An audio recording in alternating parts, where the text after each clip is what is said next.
The Grand Chamber of the Galactic Council was the largest room Park Ji-soo had ever seen. It stretched upward for hundreds of meters, with seats carved into the walls like a massive bowl.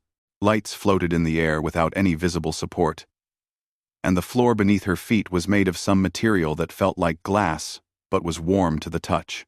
Ji-soo stood alone in the center of the chamber. Around her, arranged in a perfect circle, sat the representatives of the 12 elder species. They had ruled the galaxy for thousands of years. Some of them had been traveling between stars when humans were still living in caves on Earth. The Speaker of the Council rose from his seat. He was a Velith, a being made of living crystal that caught the light and scattered it in rainbow patterns across the walls. His voice echoed through the chamber, like music played on glass instruments. "We have gathered to discuss the matter of the human species," the speaker announced. 40 years ago, they discovered faster than light travel. Since then, they have expanded into 63 star systems. Their population grows without control. Their ships appear in regions where they were not invited. Ji-soo kept her face calm. She had prepared for this moment for months. Earth's government had sent her because she never lost her temper, never showed fear, and never backed down from what was right. "The Council has studied humanity carefully," the speaker continued. "We have examined their history, their culture, and their behavior. We have reached a decision." The other counselors leaned forward in their seats. Some of them looked at Ji-soo with curiosity. Others looked at her with something close to pity. "Humanity is hereby classified as a subordinate species under galactic law," the speaker declared. The words hit Ji-soo like a physical blow, but she did not let it show on her face. She had expected this. Earth's analysts had predicted it with 90% certainty, but hearing it spoken aloud, in this ancient chamber, still made her heart beat faster. The speaker explained what the classification meant. Humans could not hold seats on the council. Human colonies would pay tribute to the elder species. Human military ships were restricted to defensive weapons only. Humans would need permission from the council to establish new colonies. In simple terms, humanity would become servants to the elder species. They would work and pay and obey, but they would have no voice in the decisions that affected their lives. "Does the human representative wish to speak?" the speaker asked. Ji-soo stepped forward. Her voice was clear and steady. "I would like to understand the council's reasoning." The speaker made a gesture that might have been a shrug. "Humanity is too young. You have been among the stars for only 40 years. The youngest species on this council has been spacefaring for 6,000 years. Age alone does not seem like sufficient reason," Ji-soo said. "There is more," the speaker replied. "Humanity is aggressive. Your history is filled with war. You fought among yourselves constantly until just 2 centuries ago. Even now, your species argues and debates and struggles for dominance." Ji-soo nodded slowly. This was true. She could not deny it. "And finally," the speaker said, "humanity is unpredictable. You do not use standard galactic technology. You insist on developing your own. You do not follow our customs. You ask questions that have been settled for millennia. You push into regions of space where you have no business. You are chaotic, disruptive, and dangerous." The chamber was silent. The other counselors watched Ji-soo, waiting to see how she would respond to this judgment. Ji-soo took a deep breath. "I understand the council's concerns," she said. "But I must inform you that Earth's government rejects this classification." The silence in the chamber changed. It became heavier, more dangerous. The speaker's crystal body flickered with colors that Ji-soo had learned to recognize as anger. "You reject it? No species has ever rejected a council decree. Then we will be the first," Ji-soo said. Murmurs spread through the chamber. Some counselors looked shocked. Others looked amused, as if watching a child threaten an adult. "You do not seem to understand your position," the speaker said. "Humanity has 63 colonies. The Council controls over 4,000 worlds. Your military is tiny compared to our combined forces. You cannot win a war against us. Number 2. When the Percent 2. We do not want a war, Jisoo said. We want partnership. We want to work alongside the council as equals, sharing knowledge and resources for the benefit of all species. That is not possible, the speaker said flatly. You are too young, too primitive, too dangerous. The classification stands. If you refuse to accept it, there will be consequences. Economic sanctions, trade restrictions, and if necessary, military enforcement. Jisoo had known this moment would come. She had practiced her response 100 times. She turned slightly and nodded to her aide, Lieutenant Kang Do-hyun, who stood near the entrance to the chamber. Do-hyun pressed a button on his wrist device. A holographic display appeared in the air above Jisoo's head, showing a map of council space. Small red dots appeared at 17 different points around the edges of the map. What is this? The speaker demanded. These are the current positions of Earth's defensive fleet, Jisoo said. As you can see, we have ships at 17 strategic jump points surrounding council space. The councilors stared at the map. Several of them began talking at once in their own languages. Impossible, the speaker said. We would have detected your ships, and yet you did not, Jisoo replied calmly. She let that sink in for a moment. The council had thought humanity was weak, primitive, inferior. But human ships had traveled deep into council space without being detected. Human technology was better than the council had believed. We came here hoping for partnership, Jisoo said. We still hope for that. But we will not accept subjugation. We will not pay tribute. We will not beg for permission to grow and explore. We are human beings, and we bow to no one. The speaker's body was now flashing with rapid colors that Jisoo could not read. You are making a terrible mistake. The Council has maintained peace in this galaxy for 12,000 years. We will not allow a young and aggressive species to threaten that peace. We are not threatening peace, Jisoo said. We are asking for respect. There is a difference. She looked around the chamber at the assembled councilors. Some of them were angry. Some were frightened. And some, she noticed, were looking at her with something new in their eyes. Something that might have been interest. Humanity is young, Jisoo said. That is true. But we learn fast. We adapt. We overcome. We have faced extinction many times in our history, and we are still here. We have fought each other, yes, but we have also learned to work together. We went from caves to starships in the blink of an eye, by your standards, and we are just getting started. She straightened her shoulders and looked directly at the speaker. Implement your sanctions, she said. Restrict our trade. Send your fleets. But know this. Humanity will not submit. We will find other partners. We will build our own alliances. And eventually, the Council will realize that it needs us more than we need the Council. She turned and walked toward the exit of the chamber. Do-hyun fell into step beside her. Behind them, the speaker's voice rang out. You will regret this, Ambassador. Humanity will regret this. Jisoo did not turn around. She walked out of the chamber with her head held high, knowing that she had just started a conflict that would change the galaxy forever. But she also knew something else, something that gave her hope. Humanity had never backed down from a challenge. And they were not going to start now. 3 months after Ambassador Park Jisoo rejected the Council's decree, the sanctions hit hard. Governor Yoon Hana stood at the window of her office on New Busan, looking out at the colony she had built from nothing. 10 years ago, this world had been empty rock and ice. Now it was home to 200,000 people. They had farms under protective domes, factories that produced electronics and medicine, schools where children learned about Earth's history and dreamed of the future. But the shelves in the medical center were nearly empty. The agricultural equipment they had ordered from the Velith would never arrive.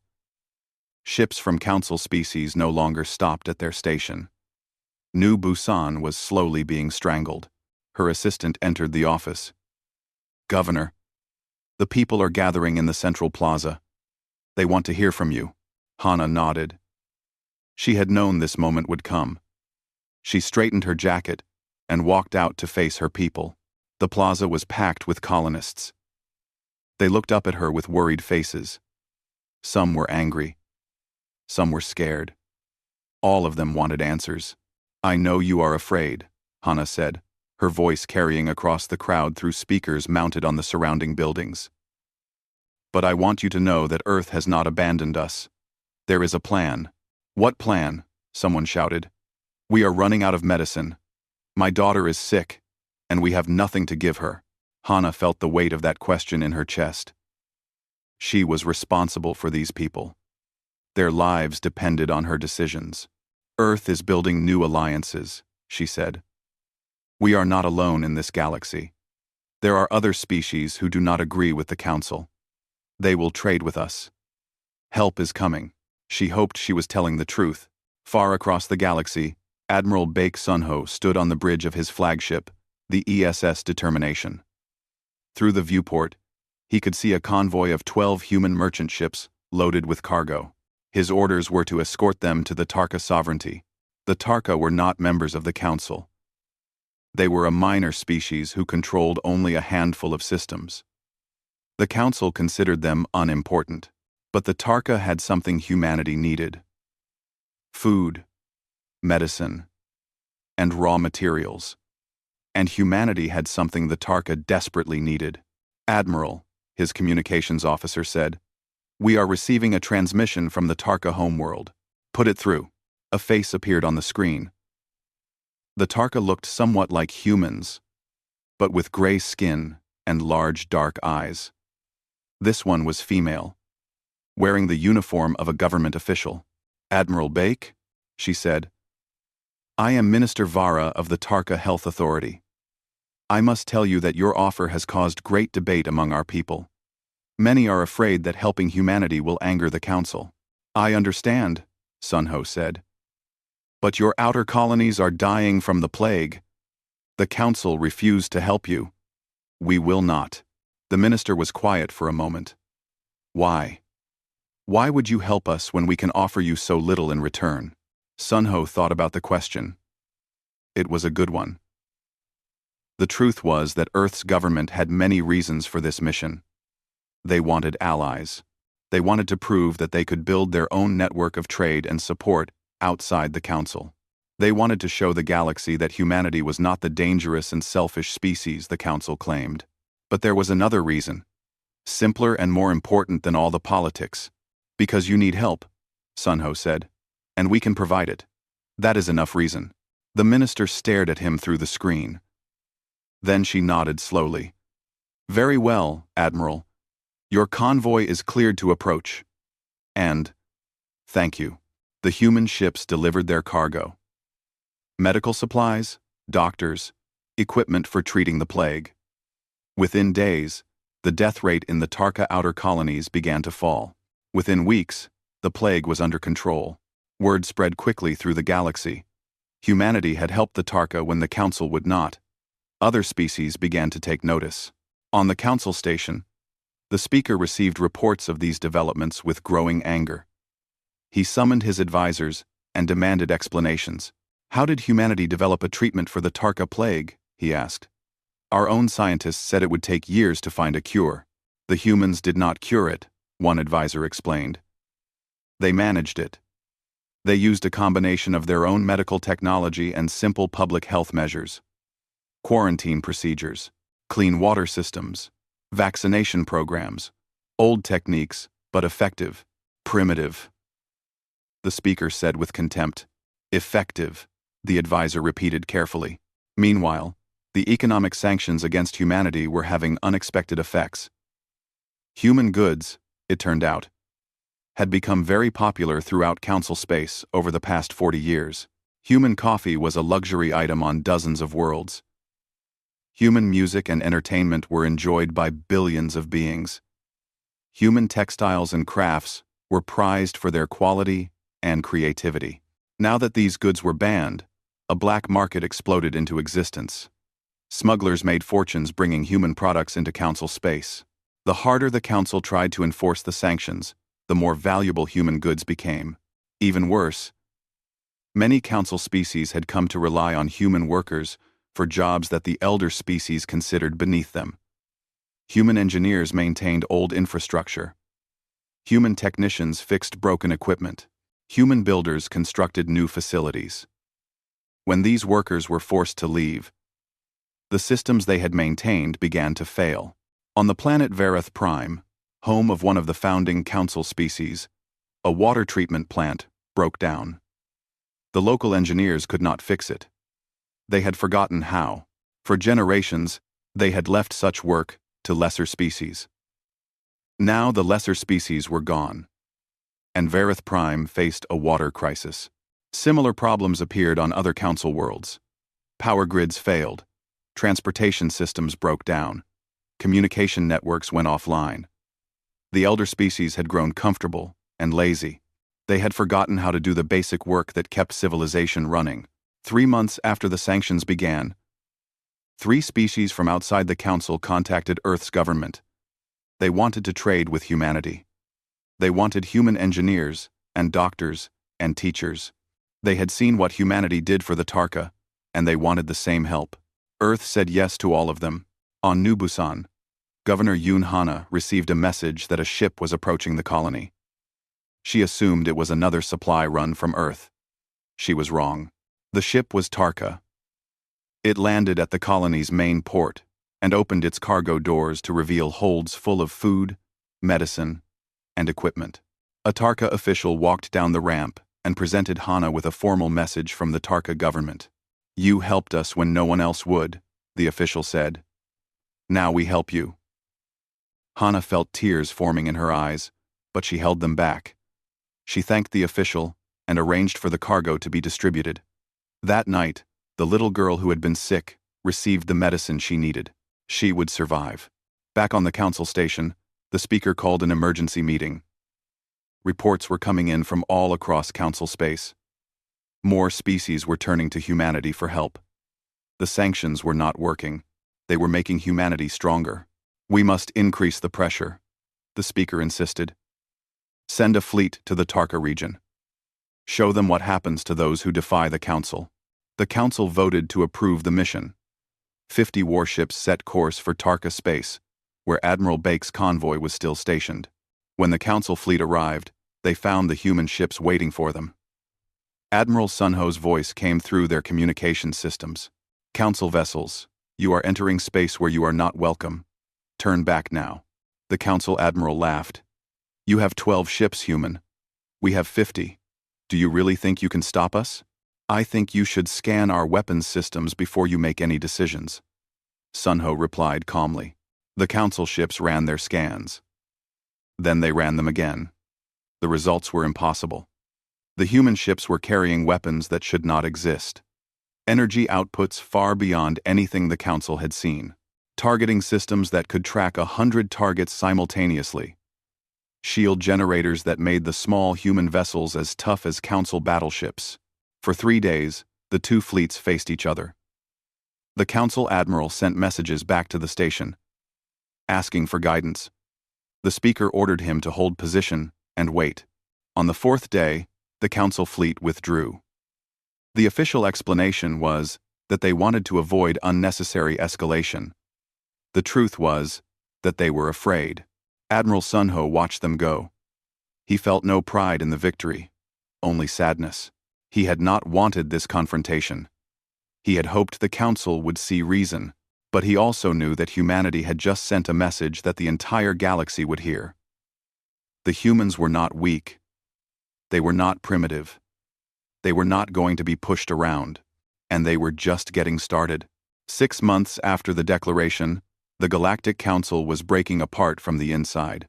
Councillor Vareth of the Hegemony walked through the corridors of the council station with heavy steps. He had served on the council for 200 years. He had seen crises come and go, but he had never seen anything like this. The reports on his tablet made grim reading. 3 council member worlds were experiencing civil unrest. Citizens were protesting in the streets, demanding access to human goods and media. The black market had grown so large that it was impossible to control. Smugglers operated openly, knowing that local authorities were too overwhelmed to stop them. But the economic problems were only part of the crisis. The real threat was political. The Council's attempt to intimidate humanity had failed completely. When the 50 warships withdrew from Tarka space, the message was clear to everyone. The humans were stronger than the Council had believed. And if the humans were strong, then maybe the Council was weak. Varath entered the Council chamber for the emergency session he had requested. The other councillors were already there, arguing among themselves. The speaker called for order, but it took several minutes before the chamber was quiet. "Councillor Varath," the speaker said, "you called this meeting. Explain why." Varath stood and looked around at his colleagues. Some of them had been his friends for centuries. Others had been his rivals. But all of them were afraid. He could see it in their faces, their movements, the way they avoided eye contact. "We are losing," Varath said simply. The chamber erupted in protests. Several councillors stood and shouted that Varath was being defeatist, that the Council's position was still strong, that humanity would eventually submit. Varath waited for the noise to die down. Then he continued. 6 months ago, we told humanity to accept subordinate status or face consequences. They refused. We implemented sanctions. The sanctions have hurt them. Yes, but they have hurt us more. He pressed a button on his tablet, and a holographic display appeared, showing economic data from across Council space. Human goods were more important to our economies than we realized. Our people want those goods back. Our infrastructure is failing, because we relied on human workers to maintain it. Meanwhile, humanity has built new alliances with species outside our control. The Tarka, the Morath, the Solani. Others are considering joining them. Just a Frest. Then we should use military force, one councillor said. Crush their colonies, force them to surrender. With what ships? Varath asked. You saw the reports from the Tarka region. Human weapons technology has advanced beyond ours. They have been developing in secret while we were content with our established systems. If we attack them, we might not win. This caused another uproar. The idea that the Council might lose a war against humanity was unthinkable to most of the members. Even if we won, Varath continued, what would we gain? Destroyed colonies? Millions of dead? And the hatred of a species that does not forget and does not forgive? Humanity would become our eternal enemy. They would fight us forever, generation after generation, until one side was completely destroyed. Everyone. The speaker's crystal body flickered with angry colors. Then what do you suggest, Counselor? That we simply give them what they want? That we admit a primitive species as our equals? I suggest that we consider whether humanity is really as primitive as we assumed, Varath said. On Earth, Director Shin Unji was presenting her findings to the United Earth General Assembly. Unji was the head of the Science Directorate, and she had spent the last 6 months studying the technology gap between humanity and the Council. The Council species stopped innovating thousands of years ago, she explained.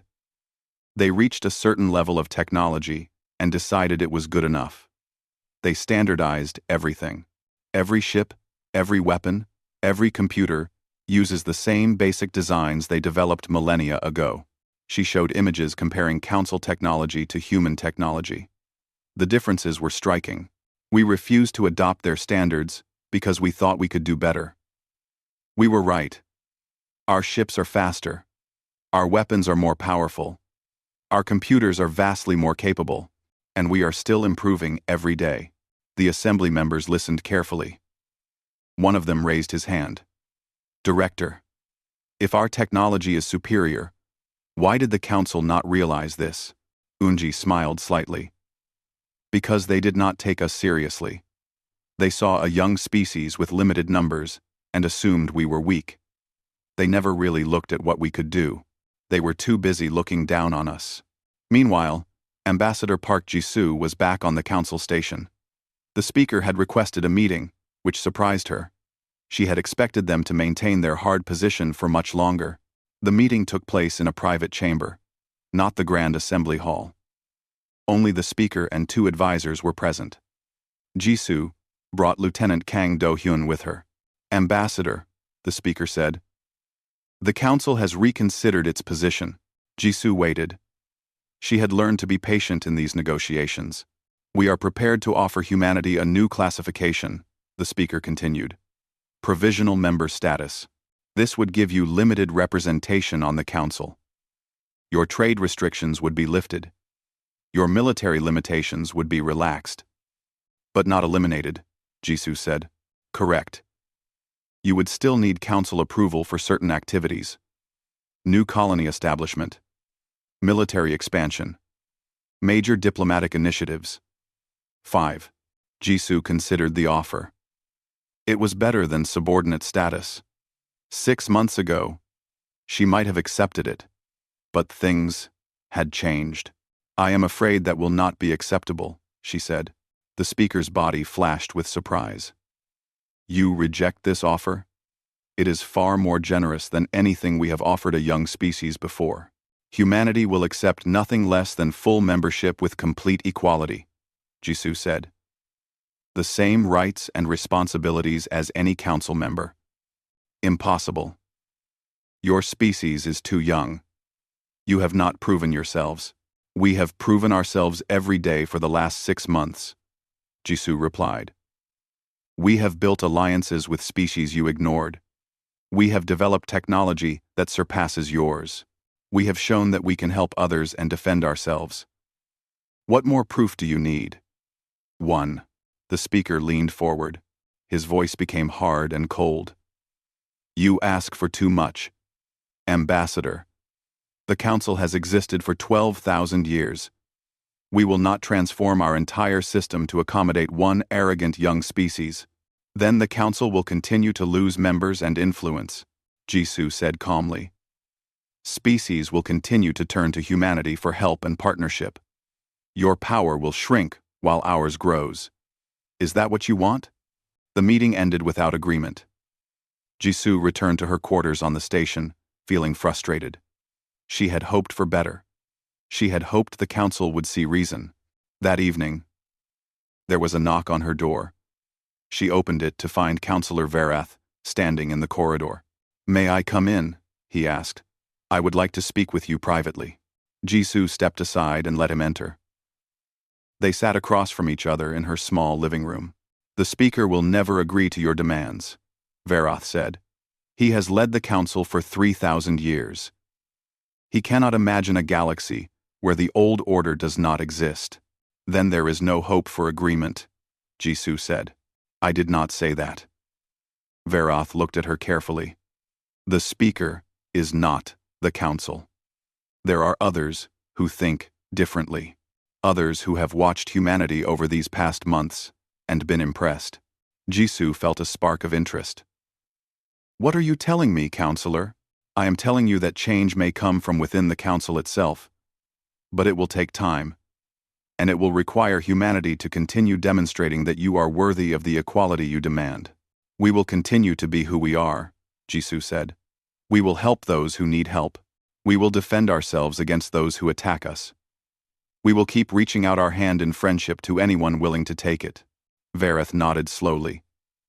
"That may be enough. But there is one more thing you should know." "What is that?" The counselor stood to leave. At the door, he turned back to face her. "The old order is dying, Ambassador. The question is what will replace it. Humanity has a chance to help build something better. Do not waste that chance." He left without another word. Jisoo sat alone in her quarters, thinking about what he had said. Change was coming. She could feel it like a storm building on the horizon. She just hoped humanity would be ready when it arrived. 1 year after the declaration, the crisis that would break the council finally arrived. Morath Prime was a cold world covered in thick forests and deep oceans. The Morath people had lived there for 8,000 years. They were a mid-level council species, not as powerful as the Velith or the Hegemony, but respected members of the galactic community. Now they were dying. The planetary power grid had been failing for months. It was an ancient system, built thousands of years ago, with technology that no one fully understood anymore. Morath engineers had kept it running through constant repairs. But the problems had grown too large to fix. Whole sections of the grid were shutting down. Winter was coming to the northern hemisphere. Without power, there would be no heat, no light, no way to preserve food or purify water. The government estimated that 20 million people would die before spring. The Morath ambassador stood before the Galactic Council and begged for help. His voice shook with desperation. His planet needed engineers, equipment, and power generators. They needed them now. The council deliberated. The Velith proposed an aid package. They would send teams to study the problem, design solutions, and implement repairs. The process would take approximately 6 months. "We do not have 6 months," the Morath ambassador said. "Winter begins in 40 days. The speaker expressed sympathy, but explained that the council had procedures that must be followed. Emergency aid required environmental assessments, technology compatibility studies, and authorization from multiple committees. These things took time. The Morath ambassador returned to his quarters in despair. 20 million of his people were going to die because of paperwork. That night, he made a decision that would change everything. Ambassador Park Jisoo was eating dinner in her quarters when her door chimed. She opened it to find the Morath ambassador standing in the corridor. His eyes were red and his hands were trembling. "Please," he said. "I need your help." Jisoo listened to his story. When he finished, she sat in silence for a long moment. Then she stood up and reached for her communication device. "I need to make some calls," she said. "Wait here." Within 3 hours, Earth's government had authorized an emergency response mission to Morath Prime. Within 12 hours, ships were being loaded with equipment. Within 36 hours, a fleet was on its way. Chief Engineer Oh Tae-woo led the mission. He was a short man with rough hands and a practical mind. He had spent his career solving problems that other people said were impossible. This would be the greatest challenge of his life. The human fleet arrived at Morath Prime on the 5th day. They carried portable fusion reactors, power distribution equipment, and 500 engineers and technicians. Tae-woo took one look at the Morath power grid and understood why it was failing. The system was brilliant, but ancient. It had been designed for a smaller population and lower energy demands. Over thousands of years, the Morath had added new components without understanding how they affected the whole system. Now, it was collapsing under its own complexity. "We cannot fix this in 40 days, one of his engineers said. "It would take years to rebuild the whole grid. Then we will not rebuild it," Tae-woo said. He divided his team into groups. Some would install the portable fusion reactors at critical locations, providing emergency power to hospitals, water treatment plants, and food storage facilities. Others would work with Morath engineers to stabilize the most damaged sections of the grid. Still others would set up heating stations in population centers where people could stay warm during the worst of the winter. The work was hard and dangerous. They worked 20-hour days in freezing conditions. Some of the human engineers suffered frostbite and injuries, but they kept working. The Morath people watched in amazement. They had never seen anyone work so hard. Council species usually sent advisors who observed from a distance and wrote reports. These humans were down in the tunnels and up on the towers, getting their hands dirty alongside Morath workers. Tae-woo spent his nights studying the Morath grid, trying to understand its original design. He realized that it was actually a masterpiece of engineering, created by Morath scientists who had been among the best in the galaxy. But that knowledge had been lost over the generations. The Morath had forgotten how their own system worked. He began teaching the Morath engineers what he had learned. He showed them how the different components were supposed to interact. He helped them understand the principles behind the design. He was not just fixing their grid. He was giving them back their knowledge. On the council station, the speaker received reports of humanity's activities on Morath Prime with fury. He called an emergency meeting and accused humanity of interfering in Council internal affairs. "The Morath are a Council member," he declared. "Humanity has no right to operate on their world without Council authorization." Ambassador Jisoo responded by video link from her ship, which was part of the fleet at Morath Prime. 20 million people were going to die, she said. The Council offered to help in 6 months. We offered to help now. The Morath government accepted our offer. We have interfered in nothing. We have simply provided assistance to people who needed it. You are undermining Council authority, the Speaker insisted. With respect, Speaker, the Council undermined its own authority when it chose paperwork over lives. The Speaker demanded a vote to authorize military action against the human fleet at Morath Prime. The vote was held. And for the first time in the history of the Galactic Council, a military authorization failed. 4 Council members voted against the motion. 2 more abstained. The Speaker stared at the results in disbelief. The Council had always presented a united front to the galaxy. Now that unity was broken. The news spread quickly. Other species saw that the Council was divided, that not all members supported the Speaker's hard line against humanity. The Tarka, the Solani, and others who had been considering closer ties with humanity took notice.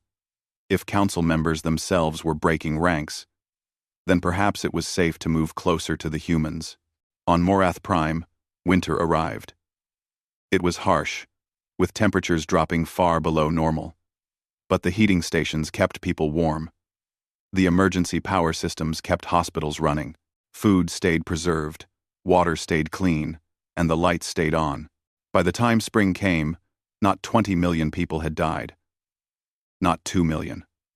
The final count was less than 3,000, and most of those were in remote areas that the human teams could not reach in time. The Morath government held a ceremony to thank the human team.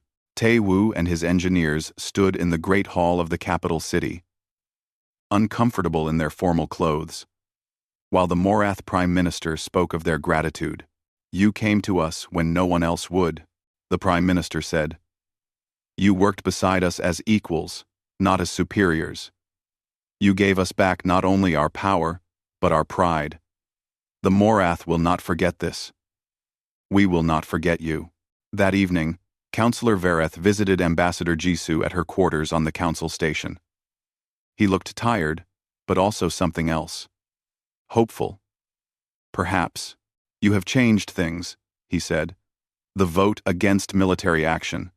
That has never happened before." "I noticed," Jisoo said. "What does it mean?" Verath sat down across from her. "It means that the Council is no longer united behind the Speaker.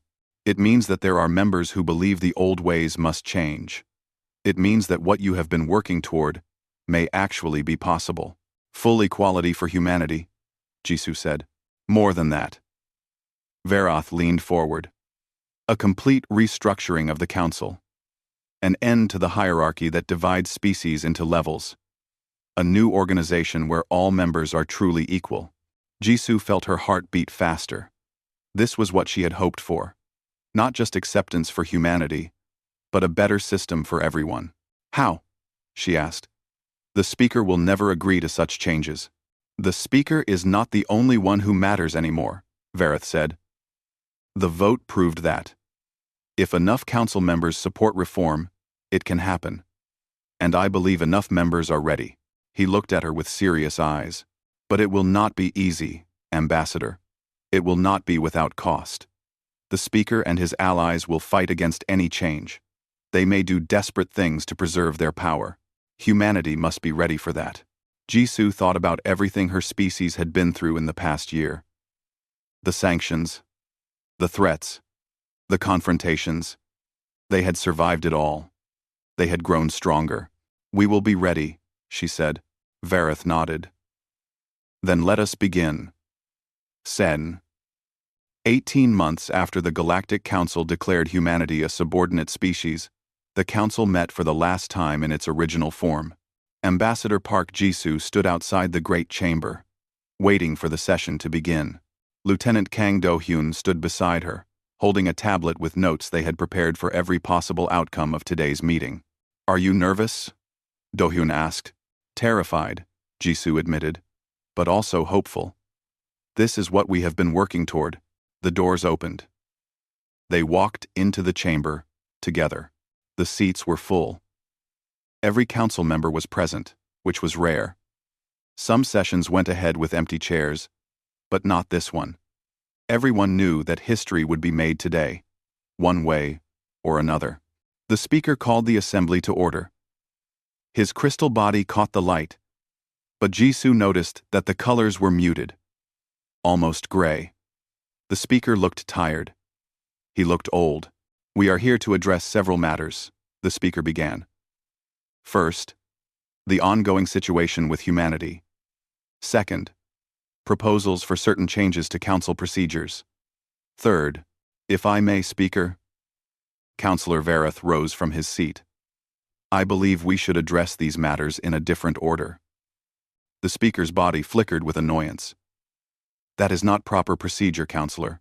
With respect, Speaker, what I have to say affects everything else on the agenda.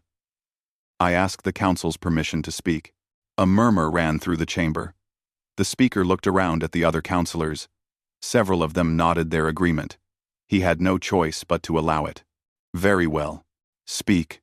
Varath walked to the center of the chamber, where Jisoo usually stood when addressing the council. He looked around at his fellow councillors, many of whom he had known for centuries. "I have served on this council for 200 years, he began. "I have seen us maintain peace and order across thousands of worlds. I have been proud to be part of this institution, but I have also seen us make mistakes. I have seen us grow rigid and slow. I have seen us fail the species we are supposed to serve." He paused. The chamber was completely silent. 18 months ago, we declared humanity a subordinate species. We did this because they were young, because they were different, because they frightened us. We told them to accept a lesser place in our order or face consequences. They refused.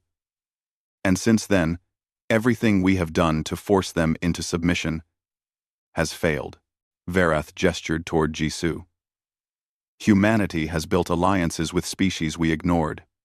They have developed technology that surpasses ours.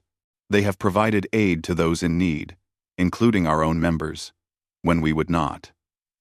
They have shown the galaxy that a different way is possible. He turned back to face the councillors. "I believe it is time for us to change. Not just our policy toward humanity, but the entire structure of this council. I am proposing a complete reorganization, an end to the classifications that divide species into levels. Full and equal membership for humanity and for any other species that wishes to join. A new galactic assembly, where all voices have equal weight." The chamber exploded into noise. Some councillors shouted their support. Others shouted their opposition.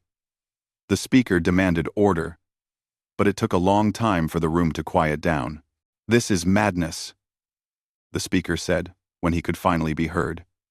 "You are proposing to tear down everything we have built over 12,000 years. I am proposing to build something better," Varath replied. The debate continued for hours. Councillors argued passionately on both sides. Some said the old system had kept the peace and should not be changed. Others said the old system had grown corrupt and stagnant and needed to die. Finally, the speaker called for a vote. "All those in favor of Councillor Varath's proposal for complete restructuring of the council, indicate now." Jisoo held her breath. This was the moment everything depended on. The votes came in. 7 in favor, 5 opposed. The proposal passed. The speaker stared at the results. His crystal body was now completely gray, with no color at all. For a long moment, he said nothing. Then, he spoke in a voice that was heavy with defeat. "The council has made its decision. The restructuring will proceed. May history judge us kindly." He turned and walked out of the chamber. He did not look back. Varath approached Jisoo. His face was serious, but his eyes were bright. "Ambassador," he said, On behalf of the Council, I invite humanity to take its seat at this table. Not as subordinates, not as provisional members, as full and equal partners in the governance of this galaxy. Jisoo felt tears forming in her eyes. She thought about everything humanity had gone through to reach this moment. The fear, and the anger, and the struggle. The colonists on New Busan, who had faced starvation. The engineers on Morath Prime, who had worked through the freezing winter. Admiral Bake and his fleet, standing firm against impossible odds. All of them had played their part. On behalf of humanity, she said, I accept. 1 year later, the newly formed Galactic Assembly met for its first official session. The chamber had been redesigned. Instead of seats arranged in a hierarchy, with the most powerful species at the top, all representatives now sat in a single circle at the same level. There was no speaker's chair elevated above the others. There was just a rotating chairperson position that any member could hold. Jisoo, now senior ambassador to the Assembly, looked around at the gathered representatives. There were more than 100 of them now. Many were from species that had never had a voice in galactic governance before. The Tarka were there, the Morath, the Solani, others who had been ignored or dismissed by the old council. The first item on the agenda was a proposal from humanity. Jisoo rose to present it. I am proposing the creation of a rapid response humanitarian fleet, she said.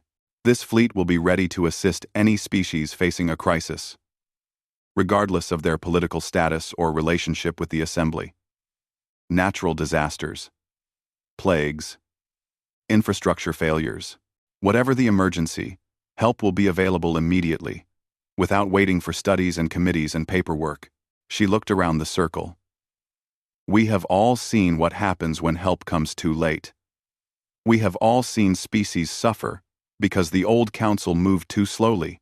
This fleet will make sure that never happens again. The vote was held. The proposal passed unanimously. Admiral Baek Sunho was appointed to command the new fleet's flagship.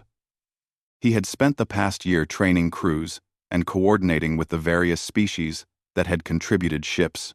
It was the most diverse fleet in galactic history, with vessels from dozens of worlds working together as one force. Governor Yoon Hana left New Busan to become the Assembly's first human liaison for colonial development. Her job was to help new colonies get established and to make sure they had the resources they needed to succeed. She threw herself into the work with all the energy she had once put into building her own colony. Director Shin Eunji led a joint research initiative with scientists from 3 former council species. They were working on new propulsion technology that would make travel between star systems faster and cheaper. It was the kind of cooperation that would have been impossible under the old system. Chief Engineer Oh Tae-woo stayed on Morath Prime. The government had asked him to help them rebuild their entire power grid from the ground up, and to train a new generation of Morath engineers in the process. He had accepted without hesitation. There was important work to do. Councillor Verith, now simply Representative Verith, continued to serve in the Assembly. He had declined suggestions that he should lead the new organization. I helped tear down the old system, he said. Let others build the new one. On a warm evening on Earth, Jisoo stood on the balcony of her apartment and looked up at the stars. She thought about how far humanity had come. A century ago, they had not even known there was other life in the universe. 40 years ago, they had taken their first steps into the galaxy. 18 months ago, they had been told they were not good enough to be equals. Now they were helping to lead a new galactic order. She knew there would be challenges ahead. Not everyone was happy with the changes. The former speaker and his allies were still out there, still opposed to the new system. There would be conflicts and setbacks and failures. That was inevitable, but there would also be successes. There would be species helping each other across the vastness of space. There would be problems solved, and lives saved, and new discoveries made. There would be progress. When humanity first reached the stars, they had been told they were too young, too aggressive, too different. The galaxy had tried to make them subordinates. Instead, humanity had refused to submit. They had stood firm. They had helped others. They had built alliances. They had proven that strength and kindness were not opposites, and in the end, they had not just won acceptance for themselves. They had helped create something better for everyone. Jisoo smiled and went inside. There was work to do tomorrow. There was always work to do, but tonight, she would enjoy this moment. Humanity had earned it.